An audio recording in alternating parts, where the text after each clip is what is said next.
Hi guys, welcome to this week's video of our journey on Pico Island. I'm Carlos and I'm going solo today. Laura is extremely busy and she just told me, listen, if you can do it alone, go for it. She will be doing the editing, so you don't have to worry, it'll be a good video. Hopefully I won't screw this up. Anyways, welcome. As the thumbnail says, I'm going to talk about vacation homes. So the question is, how many of you have dreamed of owning a vacation home somewhere? Maybe on an island, mainland, in Europe, somewhere. And how many of you dreamed about owning a home in the Azores?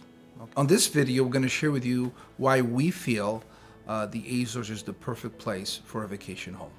So one main reason why we decided to do this video is because a lot of our followers have been sending emails to us, and they're pretty similar. There's quite a few. Actually, in the last couple of weeks, I got about 6 or 7 of them, and they're pretty much these followers are people in different parts, most in the States, some in Canada, that already been thinking about going either purchasing a second home somewhere for vacation, or maybe for semi-retirement, even to relocate completely, either with their business or just for retirement. And I thought, you know what? It would be a great time to put this video out, because sometimes I try to answer as many emails as possible or comments, but sometimes it's hard to really explain and an email back and forth. I just thought, look, I'm hopefully do a video that will touch on some of the questions that these followers like you are asking and are thinking about, are just analyzing, they're sort of exploring, and they're at that stage right now. Some already made the move to the islands, different islands, Pico, Fayal, and other ones. But for the ones that are thinking, hopefully this video will give you some good basic information about the islands, about all the islands of the Azores, Pico Island, obviously that's where we're located, and the process, some of the things you need to have in order to even get to the point of purchasing a home on the island. There's obviously different reasons why someone would purchase a vacation home, but a lot of the reasons I think are the same with most people. Okay, you want to find a place where you love and you feel at home, and you just want to spend as much time there as possible, some quality time with family, with friends, a place where you could be almost like a local, a place where you could learn about the culture, just a place that literally, even if you visit, you'll be back because there's that home kind of, there's a connection, a feeling between you and the place. But at the end of the day, it's still an investment, right? It's still not only monetary, but in life. This is exactly how Laura and I feel about Pico. It's definitely, we're connected to it. It is a home. We feel that Canada is a home as well. So, we just love having these two connections and being able to leave one, go to the other, and you're in a whole different atmosphere. I wouldn't want to buy a vacation home in a place that's exactly like where we live. It needs to be different. You need to have that diversity, right? So you want to be able to know that you're in a different place.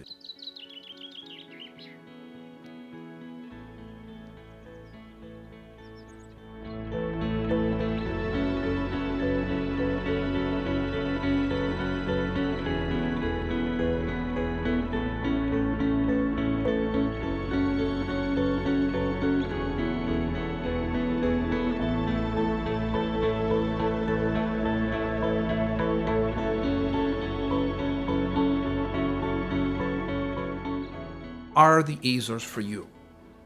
Why would you choose these islands? So, in our opinion, Azores pretty much checks most of the boxes. Okay, you got peace. It's very peaceful. Got the nature. It's healthy. A lot of wellness. It's affordable. It's clean, and more and more. It just literally checks a lot of the boxes. Okay, there are 9 islands to choose from. Okay. Pick the one that's most suited for you. Some have more population, some have very little population, different sizes of the islands. So you would choose the one that you like the best. Okay.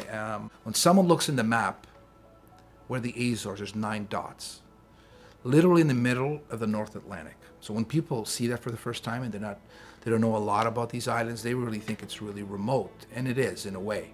They think it's hard to get to. How many is there flights? Well, is it 12 hours to get there?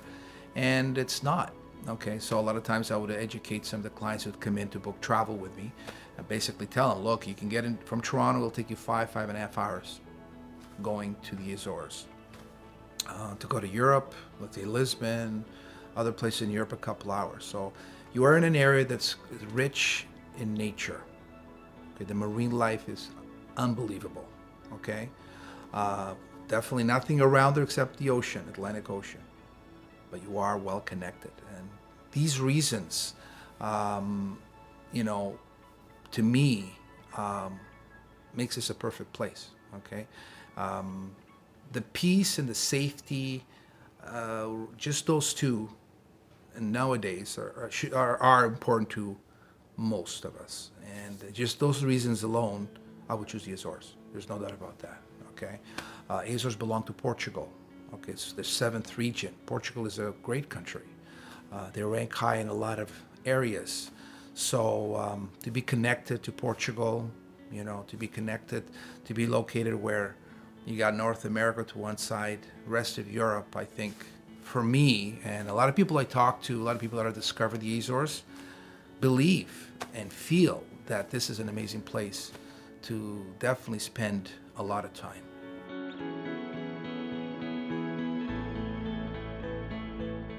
After you make the decision to buy a vacation home, you have to decide what type of lifestyle you want, because it really depends on the individual, okay, or where they're at. You want a place to use a few times a year, for example, okay?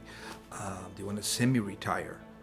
Do you want to spend 6 months a year, 3 months? That's things you would have to decide. You might want to do a complete move, totally relocate to another country, in this case Portugal. In our case, Laura and I, we have no kids. We want to do for the rest of our lives, we know we want to be involved between Canada and Portugal. We want to be in the tourism business. We want to have a home, which, we already know all these things. Obviously, we discussed in other videos. So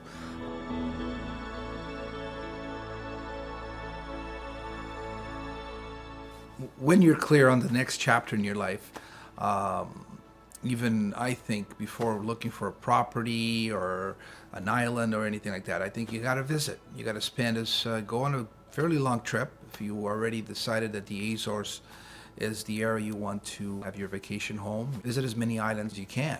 The ones that maybe you're thinking on, maybe 3 or 4 islands that captures your eye. Go visit them. Spend time. Connect with each island, and then when you find the island that is most suited, make sure you're in the area you need to be. I'm confident that you would choose the perfect vacation home for you.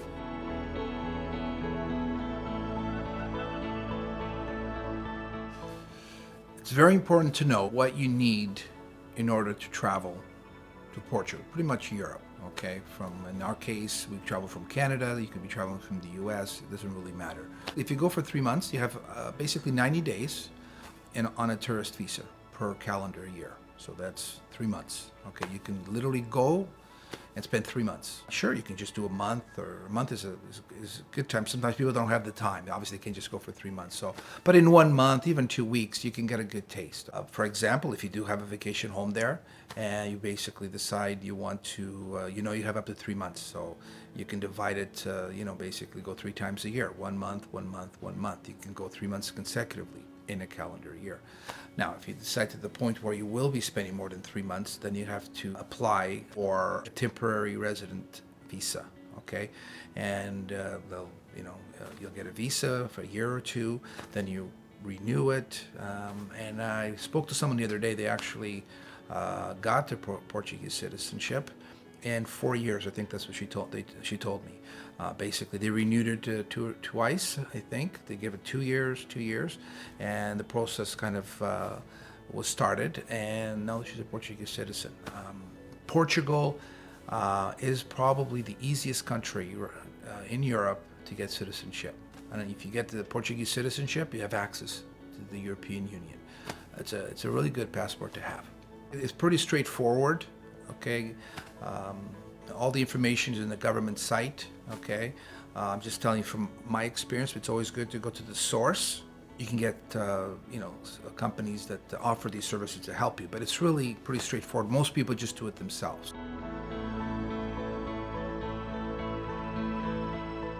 So here's our own experience, our own story with connection to Azores, more specific, Pico Island. For those that don't know, some of you obviously have been watching our videos. They already know pretty much who we are and what we have been doing. For those that are watching this for the first time, we bought a house on Pico Island. Village is Sao Jorge, which is a seaside village known for the vineyards. You have the volcano of Mount Pico right behind us, the Atlantic Ocean in front of us. So we bought this property. We found it just by hiking. It happened to be where I also spent a lot of my childhood, and basically it's a gem. I mean, sometimes you need a little luck. We obviously took our time, and that was very important. We financed it through the bank. We didn't, at the beginning when we first started, we weren't even thinking of doing that, but that's how we did it. Pre-approved it. We were in Canada still when we got pre-approved for it. The banker, the manager just said, look, the interest rates are super low. You should do it. I mean, you don't have to tie up a lot of your money, keep your most of your money in your investments that you have. So we just decided, let's try for it. And we got it. The process was pretty straightforward. So at the moment, we're doing renovations. It's been a slow process, okay? So we've done a few videos on that. You could always check them out. When the renovations are done and the house is complete, we're gonna rent it out. Our idea is to put it on Airbnb, create a nice comfort for guests to enjoy it like we do. That's our goal. We'll obviously use it ourselves, family, friends, and so forth. We feel that this property is in a perfect location with privacy and just $1 million views, and I think whoever stays there will feel the same way. We also bought land in the same area 10 years ago. The idea is to start a tourism glamping retreat there. So that's a work in progress. Again, for those that don't know, that's pretty much an update and to let you know what we're doing.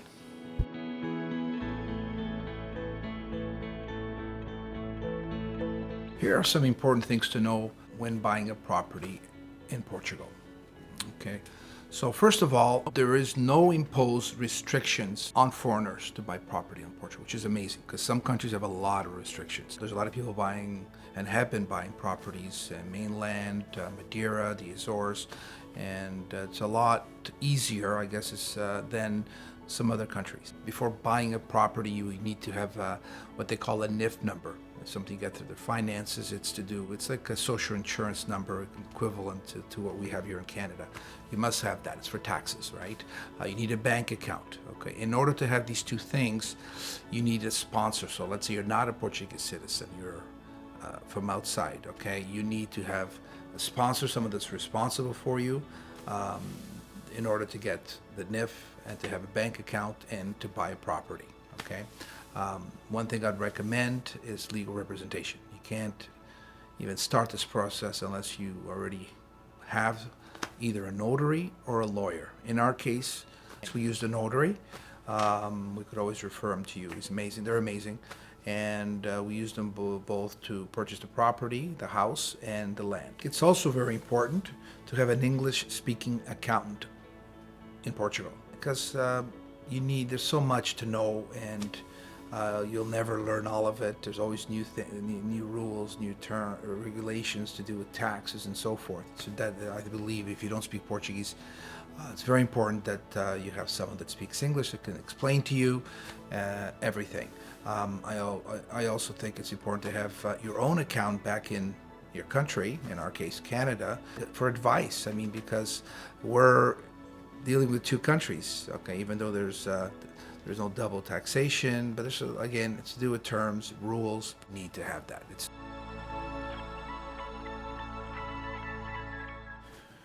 Considering to buy existing property or a new build. I can tell you that most people, from our experience, talking to other people that have bought homes, the majority buy existing properties. Okay, they buy like a ruin, They could be a modern, rural. In some cases, they'll need to renovate a lot, some not so much. And in some modern homes, there's not just move in ready. That's what most people are doing.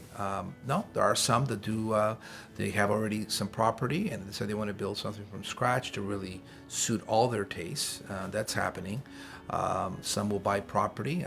There's still affordable land. The key is to check with the Cámara, the town, to make sure that you can build what you want to build on it. Okay, there's a lot of well, I don't want to say a lot, but there's specific restrictions that will apply to each land designation. You know, like rural, rustic, agriculture, urban. There's all these things that we've learned, things that I was like, oh, I just think that they're all the same, but they're not. Some areas are protected. You know, these are all things that you go into the town, you discuss with them or your notary, and you know before you even try considering it, because there's no need considering something that you won't be, you know, then you waste all that time that you eventually won't be able to build on it, so you won't wind up buying it. So there has been people that actually will buy something, then find out later they can't do it. They can't do what they want to do on it. You have to really be careful there, and you know, it's easy to do. Just go to the town, the camera, show them the article, artigo is called, and they'll tell you what you can build. And obviously, sometimes you know, new legislation comes in where you couldn't build, you can, and vice versa. But these are things that you really need to know. The average build cost, you're looking around 500 to 800 square meters for an average, on average, to build. Okay, but you'll also see some places being built for 1,000, 1,200 per square meter. Okay, so it just depends on materials, how luxurious you want it. You know, obviously those are things come into consideration. Usually the architect, and you have your plans, then according to you know, what you're going to build, the type of structure, materials, then you can get a fair idea and where you want to build it, right? So you'll talk to different construction companies, or they all going to have different prices. Reno costs is a good one because we're actually in the middle of doing that. Average rent for a worker to come in, you know, and start working, renovating your property, looking average 8 to 10 euros an hour, right? So, for example, a good worker probably looking at about 80 euros a day, okay? Some that will be over 100, but I think the average will fall 80 or below, okay? From what I've learned from our experience, okay? And good workers, you know what? Pay them a little bit more. You'll be glad you did, because the work is going to be quality. It's going to be excellent.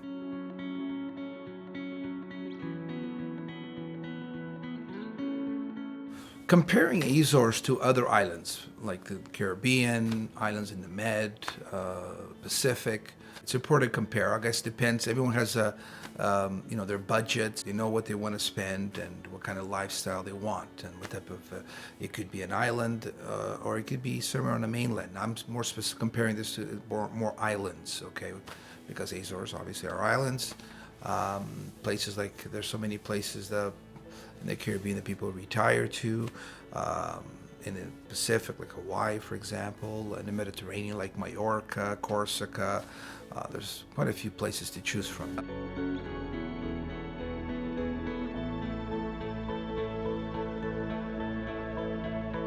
Basically, all the islands of the Azores are similar.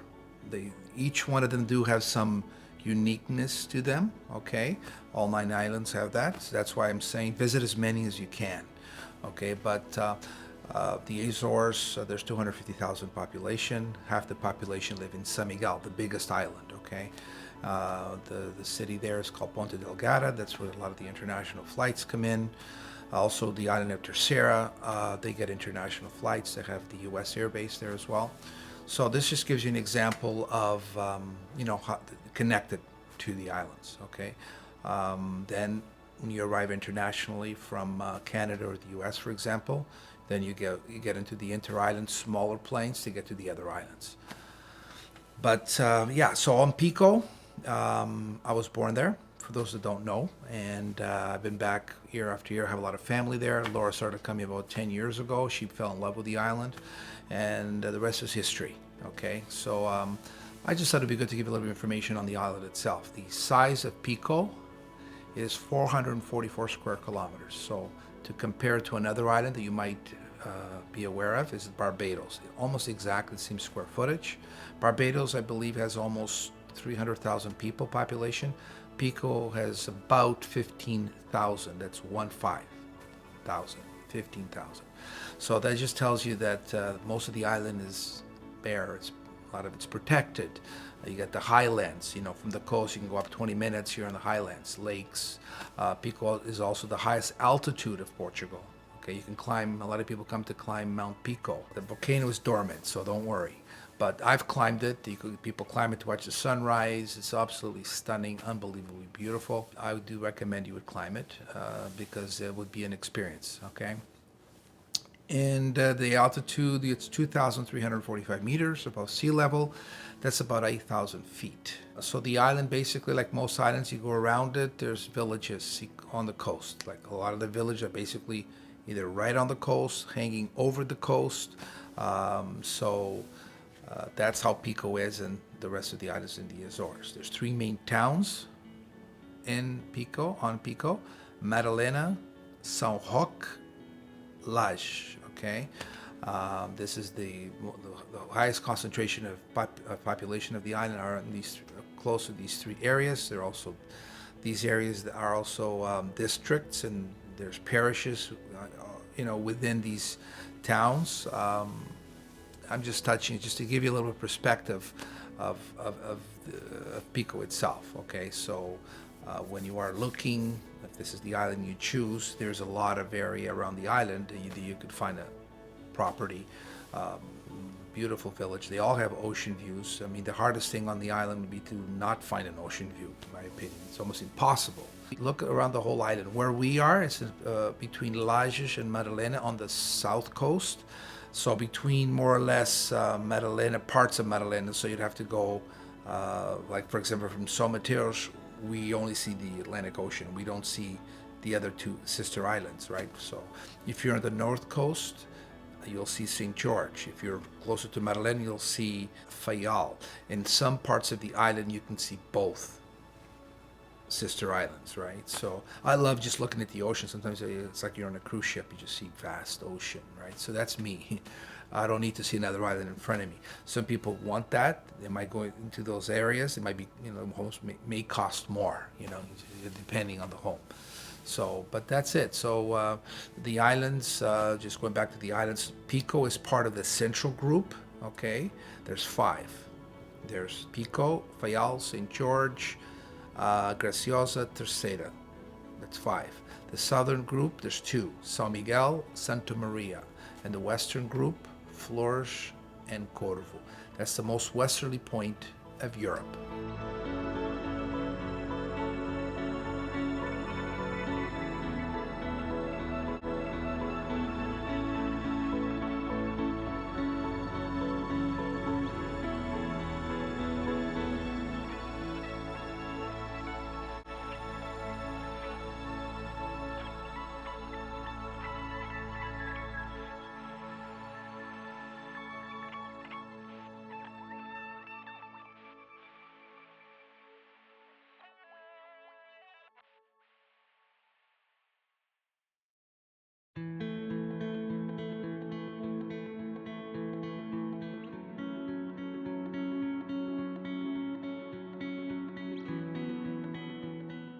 So from Pico, Fayal, and St. George, they're part of what they call the Triangle Group. So, for example, ferry from Pico to Fayal, about 20 minutes, 4 to 6 times a day. You could also go from Pico to St. George, 40 minutes, I believe the ferry is. So you're connected to 3 islands right off the bat. You can stay in one and experience 3.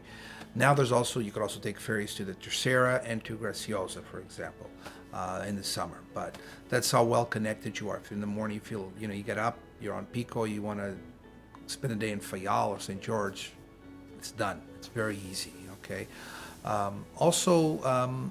The feeling you get on Pico and the other Azorean Islands are like this. You can literally experience the country and the ocean at the same time, okay? Because that's the connection there. You're on an island, okay? obviously the ocean around the island. And these islands are so green, full of vegetation and nature, beautiful mountains, beautiful lakes, waterfalls. It's just endless. So sometimes you know, where we bought our property, behind us you have the mountain of Pico. You have this land. I look back and it's like, oh, this reminds me of Switzerland or Ireland or Scotland. You know, looks the other way. There's the Atlantic Ocean. You know, the coast, the lava coast, like Hawaii. You know, like that. And that's the other thing it brings to mind is the Azores. And this has been described by a few people, a few that I've read quotes on, is a combination of Hawaii, New Zealand, Iceland. I think they use those three. Now, I haven't been to New Zealand and I haven't been to Iceland. I have been to Hawaii, exactly the same volcanic origin, okay? There are more islands in the Azores. I think there's more variety personally, okay? And some areas of Hawaii have gotten really busy, a lot busier than anywhere in the Azores. So, but yeah, Hawaii is one of my favorite places I've ever visited. So, but that's a very good comparison. The Azores do not have the extreme that Iceland would have, right? Iceland's north, there's the extreme there. And I think that's the beauty of it, because I mean, the temperatures in the winter are usually between 12 and 16. I think sometimes at times might get over 16. And in the summer, it can get as high as 28. During the day, 20, 21. So you don't have these extremes. I call these, the seasons I've experienced on Pico have been 3 seasons, right? Like the fall, the spring, the summer. I have seen snow on Pico, but up the top of the mountain on a few days. Just to give you a little bit of an idea. Like, I mean, obviously I'm going a little bit into taking the road where if you don't know anything about the Azores, you get a little bit of a taste here. So I hope you enjoyed this video. I know it was longer than some of the other ones, but I really wanted to do this video.